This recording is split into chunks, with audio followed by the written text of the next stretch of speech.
और रूस यूक्रेन युद्ध ने हाइमार्स रॉकेट लॉन्चर की डिमांड को और ज्यादा बढ़ा दिया है। यूरोपीय देश लिथुआनिया ने हाइमार्स की सटीक निशाना लगाने की क्षमता को देखते हुए अमेरिका से डील की। जहां रूस यूक्रेन के बीच चल रहे युद्ध में हाइमार्स के हमलों ने पुतिन की सेना में खौफ भर दिया है और इसलिए लोग इसकी डील कर रहे हैं।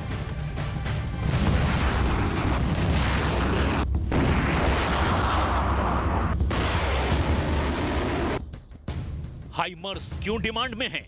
ये जानने के लिए सबसे पहले देखिए इसकी ताकत को, निशाना लगाने की इसकी क्षमता को। युद्ध के मैदान में अपनी सटीक निशानेबाजी के चलते ये कई देशों की सेनाओं की डिमांड लिस्ट में शामिल हो चुका है। रूस यूक्रेन के बीच चल रहे युद्ध में हाइमार्स के हमलों ने पुतिन की सेना में खौफ भर दिया है और इसीलिए अब यूरोप के कई देश इसे अपनी सेना में शामिल करना चाहते हैं। अब लिस्ट में लिथुआनिया सबसे ऊपर है, जिसने अमेरिका के साथ $495 मिलियन के 8 हाइमार्स रॉकेट लॉन्चर सिस्टम की डील की है।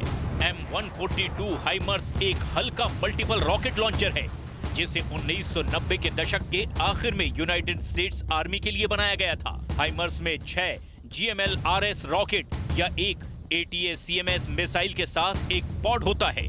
फरवरी में यूक्रेन पर रूस के हमले के बाद 23 जून को पहला हाइमार्स यूक्रेन पहुंचा था।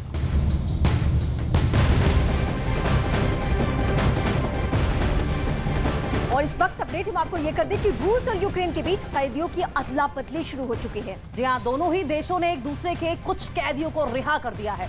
रिहाई का वीडियो भी सामने आया है, जिसमें रूस की गिरफ्त से आजाद हुए यूक्रेन के सैनिकों के चेहरे पर सुकून दिखाई दिया। इन चेहरों पर सुकून है, इनके दिल में खुशी है। ये यूक्रेन के जवान हैं, जिन्हें रूस ने आजाद कर दिया है। जंग के दौरान दोनों देशों ने एक दूसरे के जवानों को गिरफ्तार किया। हालांकि अब दोनों ही देशों ने एक दूसरे के जवानों को रिहा किया है। कैदियों की अदला बदली के दौरान रिहा किए गए यूक्रेन के 45 जवान अपने देश पहुंचे, जहां उनका स्वागत किया गया। इन लोगों ने भी घर पहुंचने पर खुशी जाहिर की। जवानों के चेहरे पर भी सुकून साफ नजर आया। इन लोगों को जंग के दौरान रूस की सेना ने गिरफ्तार कर लिया था। इन लोगों के साथ ही 2 जवानों के शव भी यूक्रेन पहुंचे। जंग में जहां रूस की सेना ने यूक्रेन पर कहर बरपाया, एक के बाद एक कई शहर तबाह होते दिखाई दिए। रूस की सेना बर्बादी फैलाती हुई यूक्रेन के शहरों में दिखाई दी, तो यूक्रेन ने भी रूस को जबरदस्त जवाब दिया। इस वार पलटवार के दौरान दोनों देशों के कुछ सिपाही भी एक दूसरे के कब्जे में आ गए। अब दोनों ही देशों ने जंग के दौरान गिरफ्तार किए गए जवानों को रिहा कर दिया है।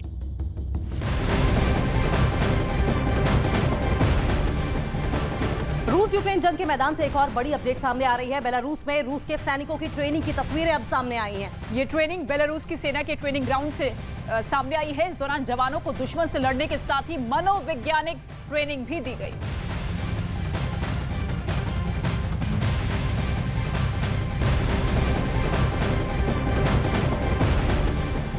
यूक्रेनी सेना ने खरसोन में रूसी मुख्यालय पर भी हमला बोल दिया है और 30 से अधिक रूसी सैनिकों को मार डालने का दावा किया है। जी हां, और आपको ये भी बता दें कि यही नहीं, यूक्रेनी सेना का ये भी दावा है कि उसने रूस के 2 टैंकों को भी नष्ट कर दिया है। यूक्रेन के इस पलटवार से रूस की सेना में खलबली मची हुई है।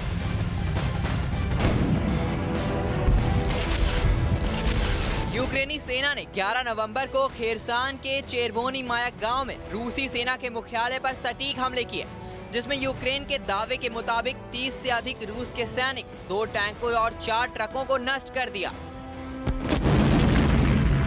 यूक्रेन के ऑपरेशनल कमांड साउथ ने एक फेसबुक पोस्ट में यह बात कही। रिपोर्ट के मुताबिक यूक्रेन के रक्षा बलों ने खेरसान में बस्तियों पर कब्जा करने के लिए अपना प्रयास जारी रखा हुआ है और यूक्रेनी सैनिकों की स्पेशल फोर्सेस निप्रो नदी के दाहिने किनारे पर पहुंच गई है। यूक्रेन के मुताबिक रूस के 25 सैनिक, 3 मस्ता S-140 हावित्जर और 6 गाड़ियां शामिल है। कखोका जिले में रूस के गोला बारूद डिपो को भी नष्ट कर दिया गया।